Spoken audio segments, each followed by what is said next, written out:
Hi. Lucky Sixes and Hyper G with a Proxy Table Gaming Productions PTG battle report. Art of War, baby. Yeah. Round Just one. thinking Productions, Patreon, PTG, Proxy Table Gaming. It's all the P's. We are Parkers, as people well know. What the hell? I know. Should be PTG, shouldn't we? Eh? Whoa, tell me about it. How has that taken 224 battle reports for that to come out? I just sound like we have a stutter every time we're introducing it. Well, yes, there is that. Let's stall no more. Anyway, my round one, Art of War, another grudge match with the gentleman that is Matty Champion. Cheers for posing for this picture, Matty. Well, yeah, he donned his helmet for this one. It's quite quite the lookalike, isn't it? It is very good, actually. Yes, and I mean, Matt is literally one of the nicest guys in the world. Yeah, man. Everyone is like annoyingly nice, you know. It's just like so nice, isn't it? Isn't it? That's such the case. Yeah. You should have to agree with him on everything because he's so nice. Yeah. Okay. I'm going to agree with that. In a good way. I mean, everyone I played against and everyone I met at the tournament is a superb person as well. But yeah, but Matty's like the best, right? Well, yes, pretty much. He's just that nice. Except for the part about the fact that we were grudged, so that did make us enemies for a few hours. You know, got to drop all that nicety. And I'm taking my Orcs and Goblins, of course, and they don't do nice. They do bashing and tearing and ripping and stuff. So and neither really do Infernal. They're not like the nicest army, are they? Well, no, not well. We'll get to Matt's list in a minute. Thank you very much, because there's no niceness there. But yeah, we'll start off as usual with Dawn Assault Breakthrough round one, as always, as you were. And my list, my Orcs and Goblins. You've seen it once against Tony in my one practice battle because I didn't finish my second practice battle before the tournament. So yeah, we'll see how that goes maybe in the future if I finish it. I have the Orc Warlord, Feral Orc, Head Weapons, Blessed Inscriptions, Light Armor, Essence of Mithril, Crown of the Wizard King, and Potion of Swiftness. It's a fairly common sort of combination for a Warlord, really. But I do Crown as well. I'm a big fan. Yeah, the Crown. Loved having the Crown, and I'll try and remember every spell I got as we go on. And here's you know what? I don't think I said it in my last battle at all. Or which spell you got? Yeah, I got Healing Waters. It didn't matter. But you didn't use it. Yeah. There you go. Anyway, now you've said it. But I still liked it. Well, there you go. Yeah. Clearly. I rolled up Fireball in this one. Really not good, not useful at all against the Infernal Dwarves. But we still like it. Exactly. Maybe it gets better. It has the potential to be game changing. Yeah. But Shagger Heartless is the Warlord, of course. I don't have names for the others yet, so they're up for grabs. Orc Shaman is another Feral Orc. He's on Pyro. I know that I don't like Pyro. You do, so this was me trying it. I love it. Book of Arcane Mastery to help him out. Then the Wolf Chariot unit, joined by a normal Wolf Chariot. One's BSB, one's Witchcraft Wizard Adept, and the Adept has got the Magical Heirloom and Lightning Vambraces as well, because everyone has the Vambraces. Well, BSB is kind of a little bit protected with a 3-up armor save, one time rerollable and a 5 of Aegis, but really not that much because they're all on the unit of chariots. So we'll see how that goes throughout the tournament, folks. I'm very excited to see this chariot unit. Yeah, I then have a unit of chaff in my character section, which is crazy because it's cheaper than my actual chaff. Yeah, man. How that is possible, I'm not quite sure. My big brick, 965 points worth of Feral Ed Bashers. They've got everything under the sun. And I will tell you now, those shields, I've dropped my pen, it's so exciting. Those shields, I've got a tally chart written on my booklet, created by Heretic Games, to tally up how many 6-up armor saves I get to take in this tournament. I'm ready for that challenge. I'm going to be counting. Do you have to pay for shields? Yeah, it's like 1 point each. 35 points I've paid for that. Right, okay. Yeah. Oh, tell me about it. It's great, isn't it? We'll see how that goes. They got the Banner Relents company, so get moving, and they're going to need it. Then my 4 units of scoring ball boys, painted by Gobbo, especially for this tournament. And they're all different, and you'll see how I label them up to help my opposition throughout. And a lot of pressure on these boys. A lot of pressure because I'm trying to win objectives. Well, I suppose really I'm trying not to lose objectives. Really is what I'm really trying to do, because I never win them, and I more than often than not lose them. Yeah. So and it's something again potentially for future videos or podcasts or whatever.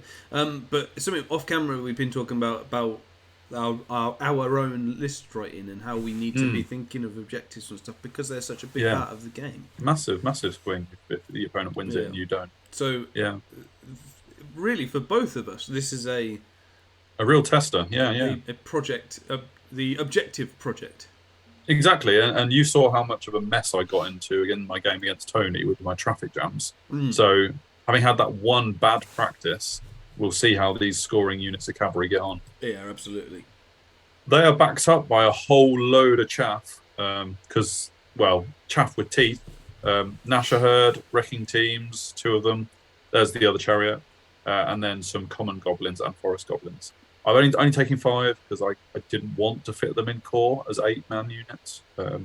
Didn't quite work out numbers-wise, so I'm fine with that because they're still cheap as chips. And then a Gargantula, who is always going to be in my list. Yeah, this is where we find out how not a gentleman Matt Champion is, because he's Infernal Dwarves, and ouch, man.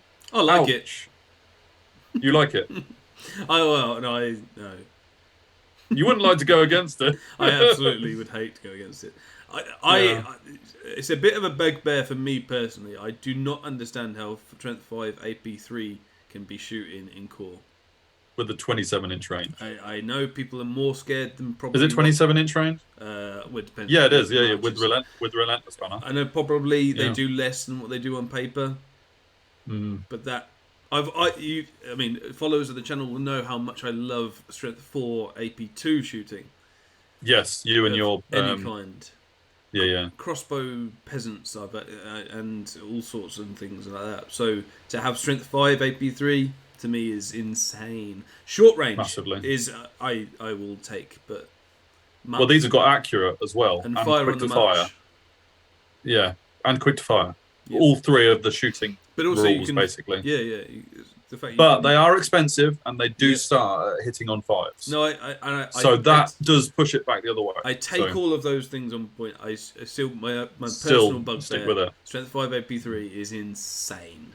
Yeah. It's insane. But we should talk about the rest of the list a little bit. No. No.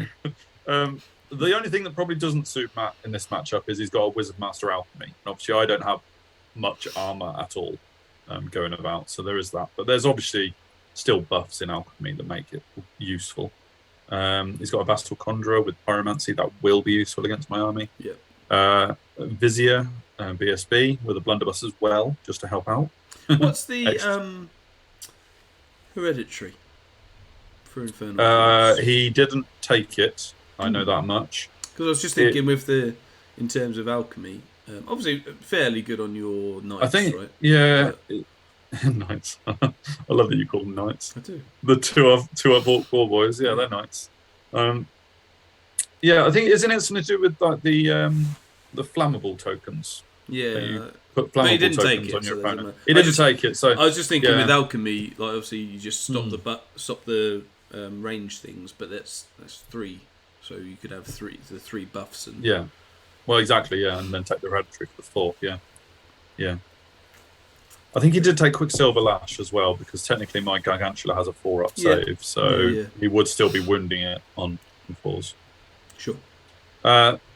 In core, we've already mentioned Blunderbuss, and when you combine it with the Infernal Bastion coming up later down the list, 20 of them can shoot, and they can Relentless Banner, march 15 inches, shoot, and shoot 12 inches. I'm ready to fight people on this.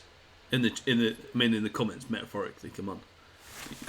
But queue up at the door. By the sounds of it. So So they're very, very scary, that unit. Prove to me how wrong I am in the comments, please. How it's possible, yeah. 24 vassal levies, slightly less scary, but they're still armed with bows. Then he's got 2 units of shackled slave, one with paired weapons, one with shields. One of those gives soft cover to a unit nearby. One of them gives them reroll 1s to hit in combat. Is it just in combat?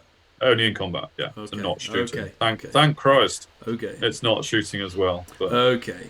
Yeah. No, at least now it isn't. Whether it was at some point is another matter. Sure.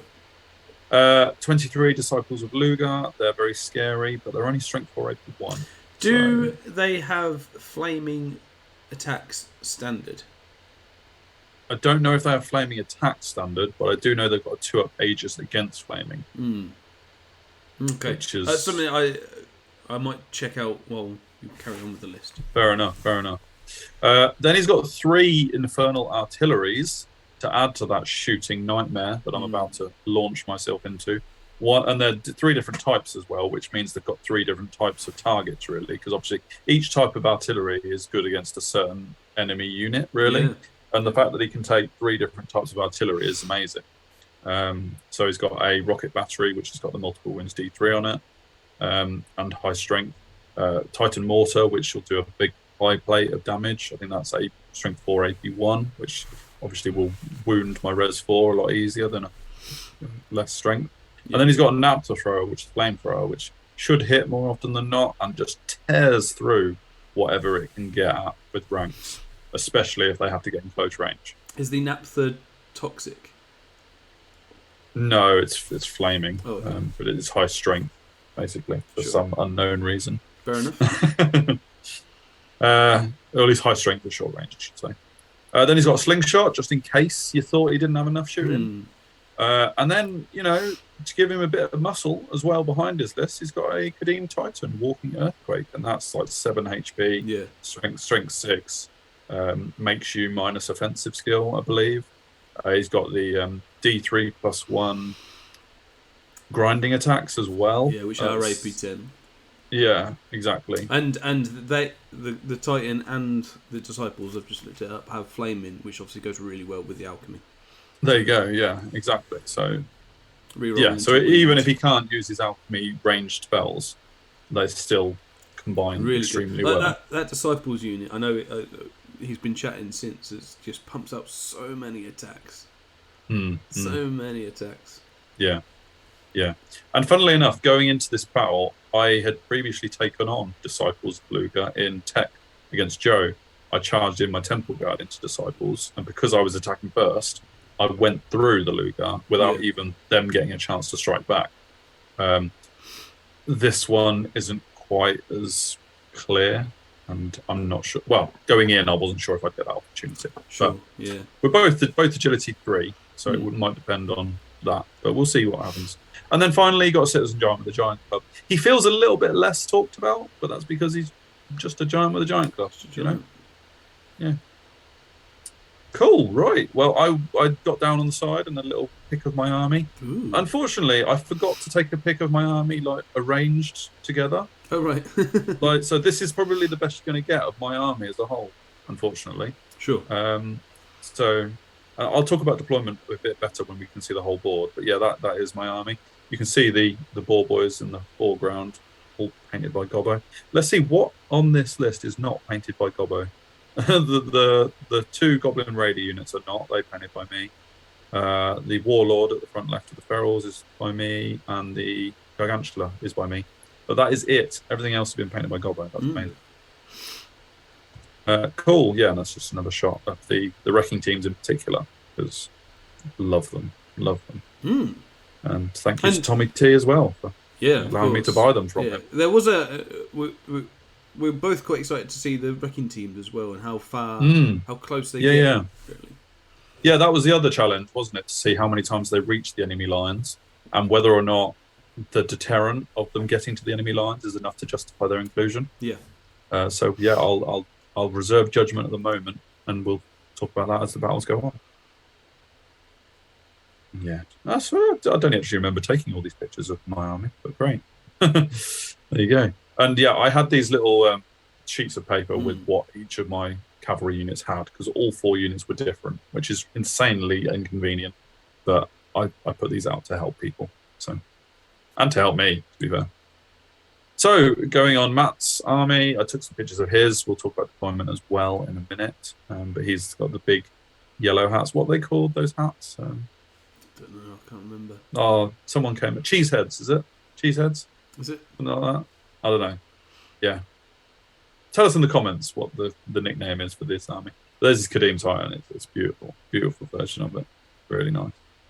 Like emerging out of hell or something like that. Right, cool. There you go. Let's talk about deployment, because that is the big picture. So he has his giant on the far left. You can't see it. Then his bolt thrower. Then you got the vassal bowmen with his pyromancy wizard in there. He's got the flamethrower in between the vassals and the infernal dwarfs with blunderbusses. Infernal bastion is obviously in there as well. And it doesn't matter that there's only like 4 infernal dwarfs in the front 2 ranks, because all 20 can shoot from the bastion. You measure from any point on the bastion's front arc, don't you? Yeah, exactly. Yeah. And despite that, the unit still gets the rank bonuses for the bastion being in it. That doesn't make sense to me, rules wise. So good. Like, so good. If they're in the bastion and the bastion's supposed to be gigantic, towering above them, then surely they shouldn't be backwards with rank bonuses as well. So the rank bonuses go up. It's like a skyscraper as opposed to an estate. Well, clearly, Well, I'm going to start fielding 100 goblins piled on top of each other. No, I'm not. Isn't that how they come anyway? Well, that's Gobber's job. But, yeah. Cool. Right. Anyway, carrying on. Let's stop whinging. Then the rocket battery at the back and the mortar next to it. In front of them is the disciples. So obviously, if you want to get to the artillery, you've got to go through that lot. Not ideal. 2 units of shackled slaves. Matt accidentally, made a mistake in putting the unit of soft cover, I think, in front. Is that right? Yeah, the unit of soft cover in front of the unit of reroll ones to hit.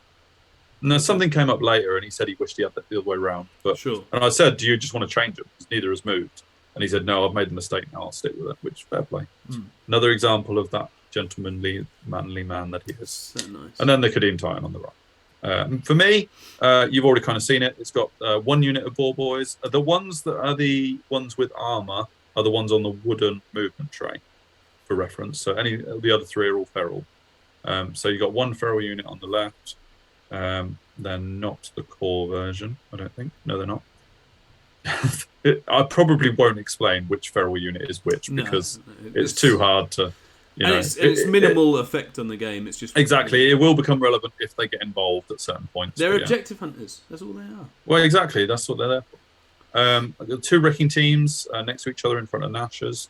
All 3 of my chaff are kind of there in the middle, ready to do something useful, hopefully. My feral orcs, gargantula, chariots are in the forest. I originally thought, oh my goodness, that's a silly place to be. But then I thought, well, actually, I'm going to be going forward, and I can't march with chariots. Yeah. So I'm not going to be taking DTs unless I can charge from there. And in order to charge from there, Matt needs to have moved forward past the hill. So I don't need to worry about deploying in a hill in a forest. Yeah. Anyway, and then 3 units of boars on the other side. Cool. So I actually get first turn, which is massively important. Was it a roll-off, or was it? Yes, yeah. Where he chose his side, which meant I could drop the first. And you did. And I did, because I felt I had to. Because I could set up a potential way that I would minimise my casualties from shooting, I thought. We'll see how that goes. These guys move around the flank. The wrecking teams move up. One of them moves 5 inches forward, which kind of almost creates a traffic jam. But fortunately, I managed to get the Nash's round. The other one flies forward a bit further, which is good. Over here, I do not pop the Relentless Banner. Reason being that I managed to get my vanguarding Scuttler Spiders forward and stick them in front of his Infernal Bastion. Now, I know what you're thinking. Infernal Bastion is gigantic. He can still shoot over them. Correct, he can, but he can't move to within 12 inches of them because my Scuttler Spiders are standing in his way. Nice.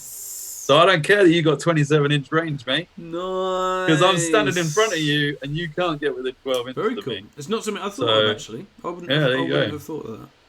Yeah, because originally my plan was put the Scutler Spiders there, and then I've got soft cover, because he's small, he's standard size, and I'm standard tall. That would give me soft cover, right? Or block line of sight. Nah, Bastion's gigantic. So then I thought, okay, now I need to think of a new plan, and this is what I came up with. It's a very good plan, actually. I'm very impressed. I'm actually genuinely impressed by that, because I wouldn't have thought of that. Yeah, genuinely. There you go, yeah.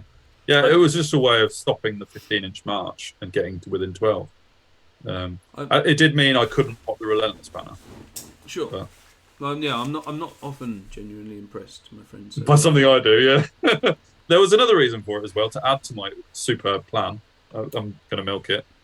His artillery actually had Infernal Artillery, make him even better. If they hit a unit, that unit gets -1 advance rate. As well as dying horribly, the slower movement. Does that affect March? Yeah, it might be -2 March as well. Would that affect Relentless Banner? No, it won't, because I read Relentless Banner for that very reason, and Relentless Banner said always 15-inch march. Always, and always is in capital letters. Not capital. Bold. It is. It is. And I thought, if that comes up, and I'm -1 movement, I'm going to say, no, now I'm popping my Relentless Banner, which I obviously didn't need to do turn 1 because he hadn't shot me yet. So if he does shoot me in his turn 1, spoiler, he will, I won't be suffering -1 movement because I'm going to Relentless. Interesting. I had a plan. Yeah, did he know that at the time, or did he? It didn't come up, so I guess he knew that it didn't affect them. Cool. Yeah. I wouldn't have known. So yeah, I mean, can you tell I had a bit of time to think about this battle because I read the Infernal book and was horrified. So these are small wins. I stick my single Scutler Spider behind the hill to hopefully mean I've got one piece of chaff for the remainder of the battle. Gargantula's also hiding behind the hill so that he can't rocket battery him, or so I thought. But I think he might be able to see the back. Not sure. That might be a later turn, actually. Over here, just moving forward, I'm aware of the Kadim Titan, which is probably going to cause my cavalry scoring a bit of an issue. But I just want to, blink away at that Titan, really. And I've got my Shaman on the right side of the chariot, so I've got Hand of Heaven available. And I know it's a Res 6 monster, but with a right Hand of Heaven, you'd never know. Well, their positioning is pretty good as well, because it done from all the shooting and protected from all the shooting on the left side because the hill. The hill's really useful in this. Yeah, definitely. So you're using it really well as well. It was in the middle of the table, so there wasn't really much benefit for one of us choosing either side because I would have done the opposite. Of course, of course. And Hand of Heaven, I get off, and I cause 2 wounds to it. Interestingly, Matt's tokens are very cool, but you put 1 on each side, and I was like, well, how do you know which one has been taken and which one's remaining? Because I thought it had 7 HP. I'm pretty sure the Walking Earthquake has an extra 2 HP or something like that. I wasn't really sure what the 3 wounds referred to. Sure. Because I thought, surely, if I know I definitely did 2 wounds with Hand of Heaven, which I was delighted with, genuinely. But I thought he had, 5 left, not 3 left. Kadim Titan. Yeah, Walking Earthquake version. Gives him 2 extra HP, doesn't it? Well, no, but it starts with 7 HP. Oh, okay, fair enough. So I'm not sure what the 3 wounds referred to. I didn't pick up on it at the time. I only thought of it now when I've seen the close-up of the picture. I hope Matt didn't play the rest of the tournament thinking that his Kadim Titan only had 5 HP. But maybe Matt can tell us that, and hopefully that 3 wounds there doesn't refer to anything. Yeah. They're cool tokens anyway. They are. I did Fireball with my crown on them and killed 1 vassal because they were the only unit without a Flaming Aegis. Yeah. So I thought, screw you. I'm going to target a unit without Flaming Aegis. I killed 1. And Twisted Effigy was dispelled to prevent his master from casting spells. Well, not prevent, -2 casting rolls. Yeah. No, actually, no, sorry, I didn't do it on that at all. That card was just in the middle of the board. I did it on his artillery, his mortar, and it's dispelled. Over here, he twists the Kadim Titan around to shield off my cavalry, which is fair enough. Because originally, my cavalry were out of his line of sight.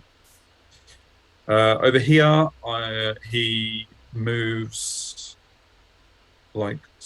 This picture's weirdly ordered. My ferals have moved. Hang on. Yeah, this is your turn. No. So ignore this picture. I'll come back to this picture. This picture's in the wrong order. Mm-hmm. I actually moved this picture into this place to demonstrate something, and I've realised that this gives away something else that happens. So ignore the memory of that. So still in his turn. Is that single goblin out on the left his dead pile? His dead pile, his vassal. Yes, cool. His single vassal. Yeah. It looks like he's part of the line. Yeah. And the reason why this picture was taken is this is showing his movement. He didn't move. Didn't move. Yeah, it's fine. Good deployment. Yeah, I'm so confident in my deployment. Absolutely, yeah. For the rest of the game. Yeah. He got a decent pyromancy spell off and kills the first wrecking team. As you do. Pyro flow? I think so, yeah, 2d6. Sick. Might have even been 3d6. Mm-hmm. No, I think it was a lot of hits on 2d6. Because he wasn't within 12 or something. Kills them with the bastion shooting, obviously, because they can shoot them, because they are within 12. Sure. Of course, they don't stand a chance. Shoots off one goblin raider with his bows. Is that an action shot of the dice? Oh no, the dice! That's incredible, isn't it? It must be. Just one of those dice that cocked. Maybe he was rolling the flamethrower as I took that shot, because that was a single hit dice. So. Sure. Yeah, nice. Yes, it would have been the flamethrower. The flamethrower killed 11 orcs. 11 at long range. Strength 4. It killed 11. Well, flamethrowers don't care about range, do they? They don't hit any less. Yeah, it's strength 5 at short range. Oh, is it? Oh, blimey. Oh, sure. Yeah. Okay. More AP, not the AP matters. But yeah, he rolled a 6 on his D6. So that obviously maximised the first rank. And then I had 1, 2, 3, 4 D3s, and they were pretty good. So to kill 11, when the maximum hits you can do is 23, wounding on 4s. I didn't say of any ages or anything. So. Yeah, it's a bit, probably a few. His hits were high, basically. Sure. If his hits had been low, then with the amount of hits he got, he wounded about right. Sure. So, yeah. Then he followed up with a mortar and killed a whole load more. Oh, and my 35 feral orcs has now gone down to, 15? I lost 20 feral orcs in 2 artillery shots. So it's just brutal. It's absolutely brutal. And my master plan of stopping the Infernal Bastion couldn't stop everything. Imagine if you hadn't. Well, exactly. I would have no feral orcs at this point. Yeah. The rocket battery does do 1 wound to the Gargantula because it can see around him. You can see his bomb, basically, which perhaps I couldn't get around.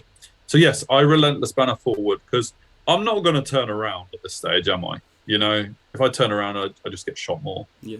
So a relentless banner forward. Matt doesn't mention that they're -1 movement from the artillery, so I guess he knew that the relentless banner was fine, or he didn't know that and forgot it the whole tournament. Again, I hope he didn't. He had that token next to him to say so. No, that was the flammable from the bolt thrower shot at them and made them flammable with oil flasks. It wouldn't matter if he did remember it because you use a relentless banner. In my case, I hope he just didn't forget it for the rest of the tournament. Yeah. Basically. Yeah. I move up my 2 remaining chaps, 1 in front of the Disciples of Luga, so they can't flank charge the orcs at least. Sure. And 1 in front of the vassals, so that similarly they can't flank charge the orcs. Because, I don't want everything charging my orcs. I haven't got enough of them to soak up multiple charges, really. I mean, it's not ideal if the Infernal Dwarves in front of them charge, but because the Bastion's taking up so many of their front ranks, they don't actually have a lot of combat attacks. Yeah. So sure. It's just static res, isn't it? Yeah, exactly. But I mean, even with only like 12 orcs attacking, I'd still do a bit of damage. Sure. I move up like so. I move onto the hill with my chariots so that I can.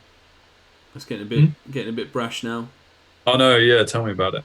It was like an 11 charge for the Kadim Titan. I was risking it here. But I knew I wouldn't get the reroll for being on the hill because I'm not central on the hill. But I wanted to be able to charge over the hill with a potential war in my turn 3. I had no intention of charging the Kadim, by the way. Sure. So, and the Gigantular also moved onto the hill because it needed to be charging sooner rather than later. Over here, I still stay back from the Kadim though because I don't need to rush it. Matt had a great magic phase in that he stopped Twisted Effigy, Bring the Pain, and Hand of Heaven. Yeah. So, nice. I know. I think a combination of me rolling very low on my casting values or failing the cast, I'm not sure. I did manage to get Deceptive Glamour off on an Evil Eye on the Kadim, making an 11 into a 12 for the charge. So that was something, at least. I think Matt let that one go, though, obviously. Over here, I rolled this. You can't quite see the other 2 dice in this picture, I don't think, but they were 6s. Yes. So, absolutely. Let me disclaimer, though, they were my goblin bows, and they didn't roll a single wound. Oh. So, I rolled phenomenally well on my 6s to hit bow shooting. And imagine if that had been the Gargantua's poisoned attacks. yeah. So, yeah, but never mind. It was worth the picture. Yeah, it's a story. Exactly. And this is a picture of end of my turn 2. Good old overview. Overview. And over there, that's the overview. And I think the picture that I showed earlier in the wrong order was basically me showing that I moved up to allow the giant a 10 on the Nashers and an 11 on the boars. Because I know the giant hasn't got Swift Stride. And so I was prepared to accept that. The wrecking team's gone this way. The wrecking team went for the giant to help the ball boy unit, really, if it can survive. And yeah, there you go. That's the option he's got.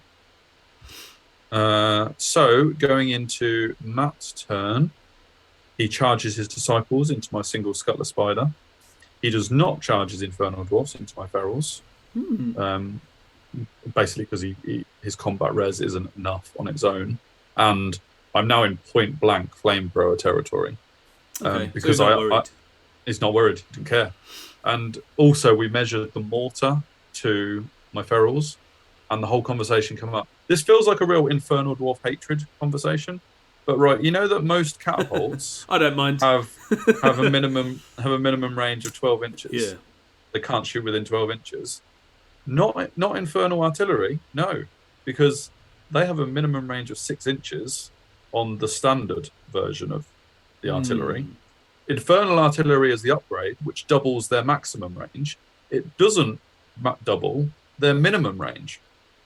So they go from the standard artillery for Infernal Dwarfs is 618.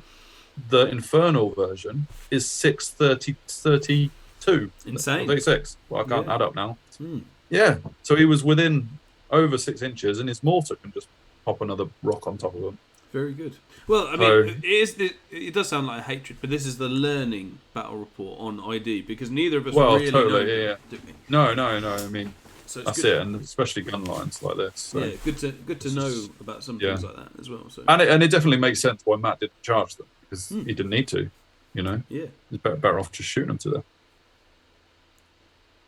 I think that's all that picture shows. Over here, he moves the Kadim because he knows the Kadim's getting a bit of attention, but it's just covering his bases, really.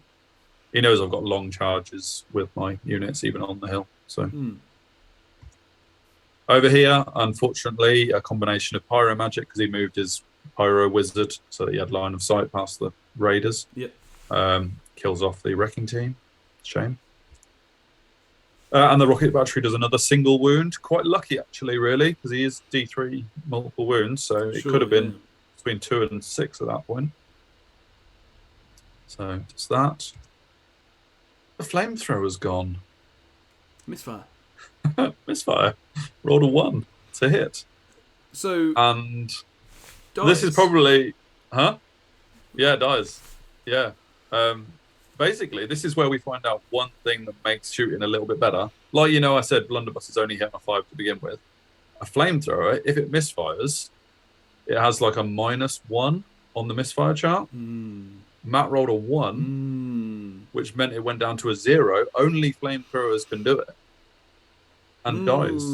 But not only does it die, that is a good thing about Infernal Dwarf shooting. They've got this as a... I mean, Matt had to roll a double 1, 2 ones in a row in order to achieve it. Yeah, so fair play to Matt for doing it. But it blows up. He didn't do it on purpose. No. To make you feel better. Oh, no, yeah. But not only does it blow up, but it strips out 6 inches worth, D6 inches. It attacks his own units within 6 inches. He rolled a 3, so it didn't hit any of my units. Which is very much appreciated. We put the flamethrower back just to measure the range. Sure, yeah. And strips out half of the vassals and a good 2 ranks worth of the Infernal Dwarves. So that's a massive result, because not only does he not get the flamethrower shooting at point blank into my ferals, but he actually strips out a load of his own units as well. Yeah. And what's slightly guilt-ridden on my part was I actually convinced Matt to roll the flamethrower before he rolled his blunderbusses, because the flamethrower would do more damage if I had more ferals. And so he originally said, I'll shoot with my blunderbusses. And I said, don't you want to shoot with the flamethrower first? Because... And then he rolled his double 1. You gamey prick. Oh, no. Tell me about it. How guilty did I not feel? He follows up with some bow shooting on those raiders. Kills 2, which is fine. He put his oil flasks on the ferals again. Sure. The flammable token. Over here, the mortar only does 2 wounds. It's less of a pie plate. Does the oils making you flammable, is it just for shooting or is it for everything? The one from the slingshot is shooting as well as combat. So if they shoot you and then later on you charge something that's got flaming attacks, aka the disciples, it's flammable. Yeah. Okay. Yeah. Very whereas nice. whereas the alchemy tribute is only combat. Yeah, sure. No, so there's a whole load of reasons why it can be flammable. Yeah, that's so loads of access to rerolls to wound. Well, that's it. And obviously the slingshot shooting oil flasks first made my orcs flammable. The flamethrower is flaming, would have been re-rolling to wound, and that's probably why it did so many wounds the first time round. Absolutely. It was wounding on 4s re-rollable. Absolutely. Yeah. But it only kills 2, so result, because I don't think the mortar is flaming. So didn't benefit from that. Goes through my Scott the Spider, of course.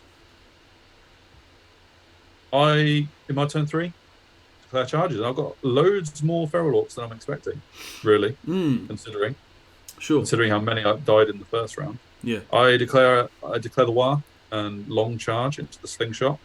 I did think about declaring the charge with the raiders and the gnashers into his bow vassals, but yeah, didn't want to. Felt that it was better to kill the slingshot and then come in, hopefully. Yeah, good idea. Or distract his giant to cause the giant to come in. Sure. Double charged here. Didn't want to go into the disciples. Because slaves. They passed their rerollable 9 discipline test. Slaves, what the frig? But obviously that's general's range and stuff, so I can't really complain about that too much. No, that's not an ID thing. No, that's not an ID thing. That's just good bubbling. And over here, I decided to force it on the Kadim Titan, basically. The core unit of ferals, which can't flee, stands in front of the Kadim, with the hope that if he overruns, then my next unit can charge into him with lances. I'm not necessarily expecting to kill the Kadim Titan. In fact, far from it. But what I am hoping to do is get the Kadim Titan away from the corner so that I can... What agility are you on the charge? Well, only 3 at the charge, but I have got Deceptive Glamour, potentially. I'm just thinking for his grind attack. I'm not actually expecting to kill the Kadim Titan. I'm actually hoping to slip round the back, if that makes sense. Easy. But this also prevents him from counter-charging, right? That's it. Yeah, that's it. Is the Exactly. main thing. Because obviously I make the charges. So that's why I need to stop the Kadim Titan. And yeah, the Gargantua goes in. Looks like he's touching the Disciples, but he's not. He's as close to the Disciples as he can be. Only 2 chariots get in for only 2 lots of impact hits, that's pretty good. That's amazing. Yeah, they both needed like 9s, I think. And with that, you overrun into... There's some juicy overruns. Yeah, the next lot of slaves are going Does the Gargantula overrun into the slaves as well? Yes, because the slaves are like 0.2 inches further forwards than the artillery, unfortunately. Because it's straightforward. No, but like, so you're not going into the flank of the Disciples? No, it wasn't. I wasn't hitting the Disciples. No. Okay. Could maybe I could have done. Yeah, out of interest though, and I don't know whether this might be. Maybe I should have done. But then I would have been in the front, wouldn't I? Probably. Well, it depends whether they are exactly level, right? These units. Because if they're level, you can't go over any left anymore because you'd be touching. Yeah, no, I would have charged both. No, I think they are level. Yeah. Let's see if we can see a better picture before. Sure. Oh no, they're not level. So I've gone past that. That's fine. That's even the same actually. So there's no overrun potential. No, because I've gone past the Disciples to charge the slaves.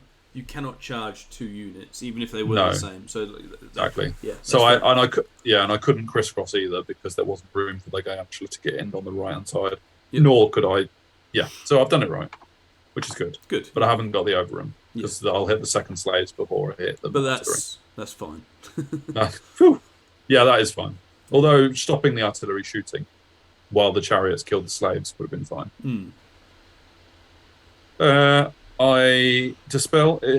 Bring the Pain is dispelled, so I don't get rerolls to hit. But I do get Deceptive Glamour off on the Infernals. Not to make me attack first, because I'm already attacking first. I'm Agility 3 against his 2. But what it does mean is his offensive and defensive is reduced.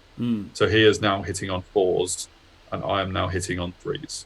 So it flips it round, because I would have been hitting on 4s, and he would have been hitting on 3s. Oh, great. Basically just crosses that over. So delighted with that. I've also now moved my Raiders around the back of my Feral Orcs in front of the Disciples to stop them going anywhere. Excellent. Yeah. I know the threat of the Vassals potentially charging into my Ferals, but that's better than the Disciples charging into the 100%, yeah. So I go in and kill a whole load of Infernal Dwarves here. Infernal Warriors. I only lose 2 in return. But it goes back to what I was saying about the Bastion. He's steadfast. It just gives them a whole load of ranks. There's only like 9 Infernal Dwarfs left. And a Bastion. But not much, as you said though, not much offensive thing. So no offensive capability at all. What they need is a counter charge, right?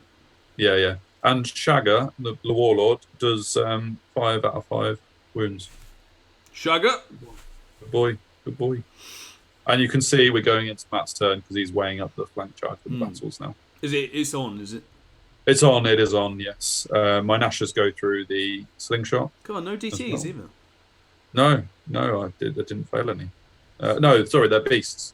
But they don't take the increased DTs. It was only on 1s. I was going to say, yeah, cool. Yeah, so. But I didn't roll any 1s, so yeah. No, great.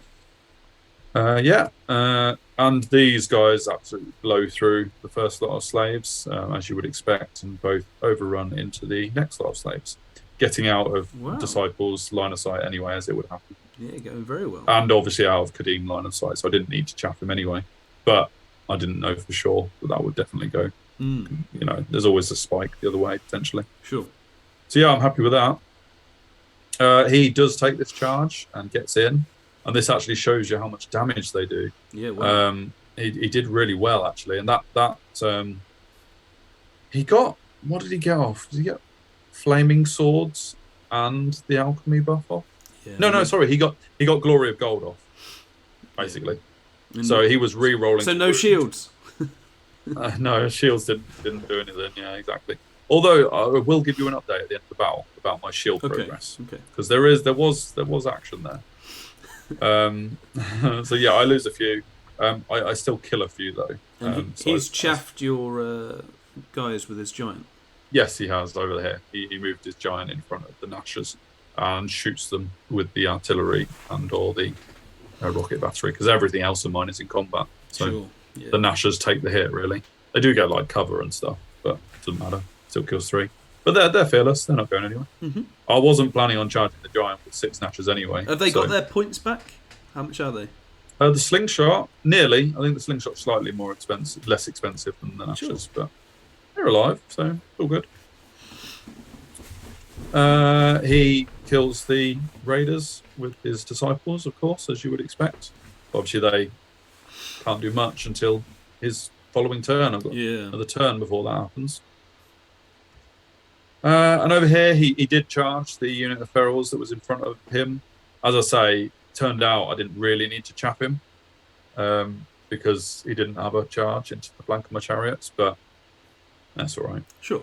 Hindsight, though, isn't it? Well, exactly. You just cover your bases, don't you, really? Yeah. And in this combat with another... so this is in my turn 4, I think it was. Is it my turn 4? So did your general start going for the guys on the left? Yeah, my general was rinsing through the ones on the left. I was going to say, the Bastion unit doesn't seem to be going that much. That's it. Exactly. And the thing was, as well, the vassals on the left were also attacking before my orcs. Yeah. So the only one attacking before the vassals was my warlord. Sure. And with Gloria Gold on them, those vassals can actually do some damage against unarmored feral orcs. Because now Gloria Gold gave them +1 AP. And they were killing off my orcs, and my only damage was coming from Shagger. He was doing his best. But I do run away and get away. So that turned on its head, really. The flank charge that Matt did was a great move, and getting Glory of Gold off. I tried to stop it, but obviously didn't. So fair play, Matt.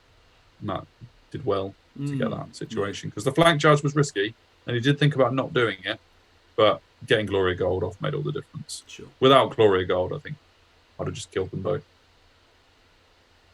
What else we got? Anything else? And this is our last picture, because me and Matt were having such a good time, we had to end at the end of turn 4. Oh, right. Okay. I did kill this unit of shackled slaves. We didn't remove it because it was so obvious. And I overran off the board, or potentially could have done. We didn't actually need to make the decision because time was called before we actually rolled.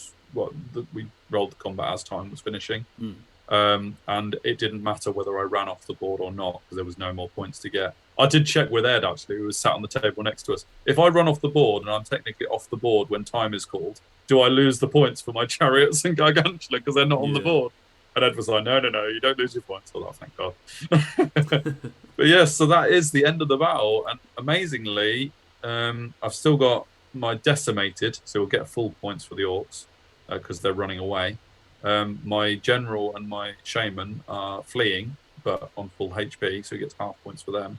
Still got my gargantula, still got my chariots, still got half my nashers.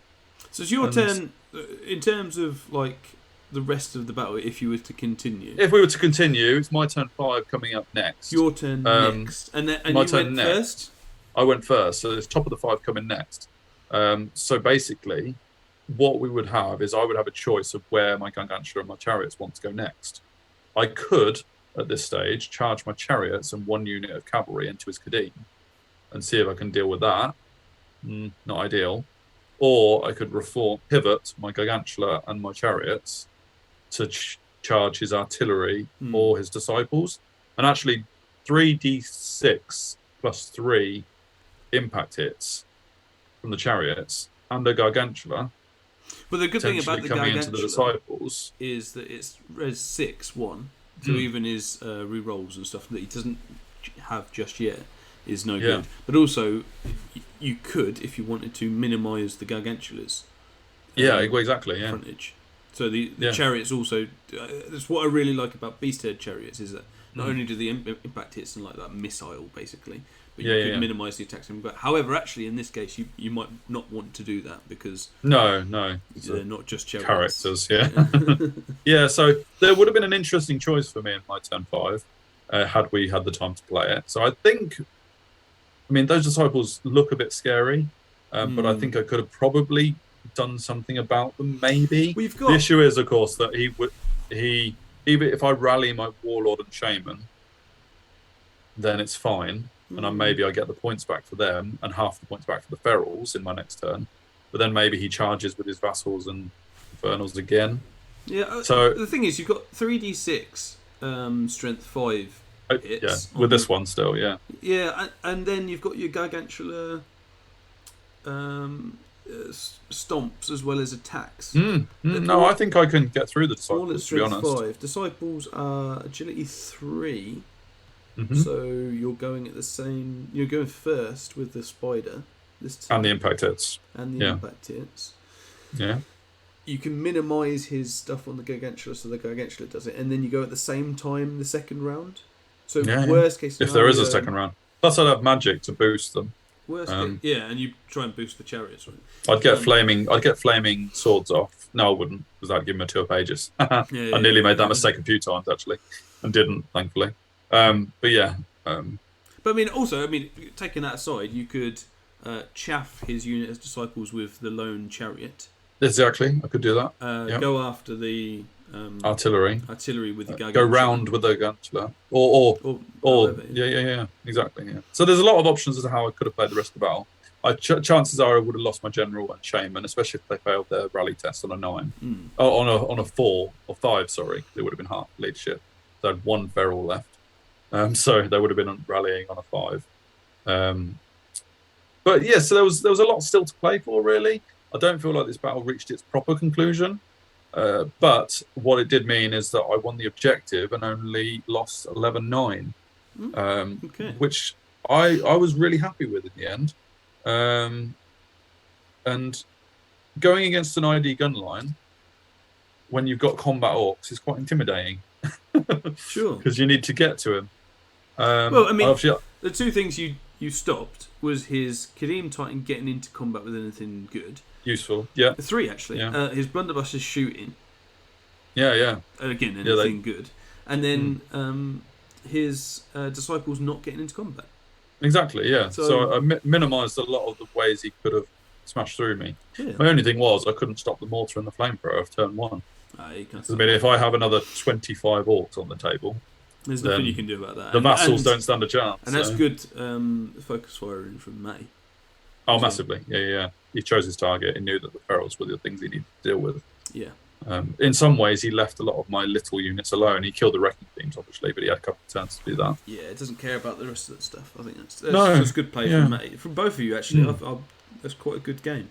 Yeah, I mean, I'm glad we did the chariots and the gargantular charge right. Looking at it, it could have been wrong, but when we went back to the picture, we saw it was right, so I'm glad about that as well. So yeah, it was a really fun battle, and we both enjoyed it. I think the reason why we only got to the end of turn 4 is because we were having so much fun and enjoying each other's company as much as anything. So thank you, Matt. And yeah, getting 9 points going against an ID gun line, delighted personally. Sure. I possibly expressed my happiness with 9 points a little bit too much at the end of this, so much so that Matt was like, so much so that I know, yeah. Matt probably felt like an 11 was a terrible result because I was so happy with 9 points. But hey, there you win's go. A win, though. Yeah, no, absolutely. He's got the W. Or in Paul Gogbow's case, a draw. It is a draw. It's an 11-9 draw. Yeah, I'll take the draw. Cool. So yeah, let us know your comments on that. Let us know what you think about ID and shooting, because we've expressed a good few opinions in this one. Come at me, bro. Yeah. How is it fair? And yeah, we'll see you for round 2 next week. Yeah, obviously, like, share, subscribe. Check us out on all the social medias. A lot of attention on Twitter this week. The weekend just gone, obviously, because we were out of war and stuff like that. So a lot of interaction. You are vampire in it over there. I am, yeah, totally. And of course our Patreon as well. If you like the stuff and you feel like you want to support us in any way you can, then financially, then absolutely please do. There's no pressure to do it. We're not expecting anything from it. But if you do feel like you want to and can afford to, then please do. And we really, really appreciate it. Hopefully we get you more content and maybe even more some equipment for different quality, different styles of bat reps as well, is something we're considering, and obviously better imagery. The thing is, we don't really know what improvements we can make yet, because obviously we're when the support comes in, we'll use it to better effect. Absolutely. But and a good it'd be amazing if it example did. of quality and stuff can be seen in the 2 different live streams, even if you don't watch it properly, just like the difference in quality in a camera for the 2, obviously Saturday with our stuff and Sunday with the help from Big.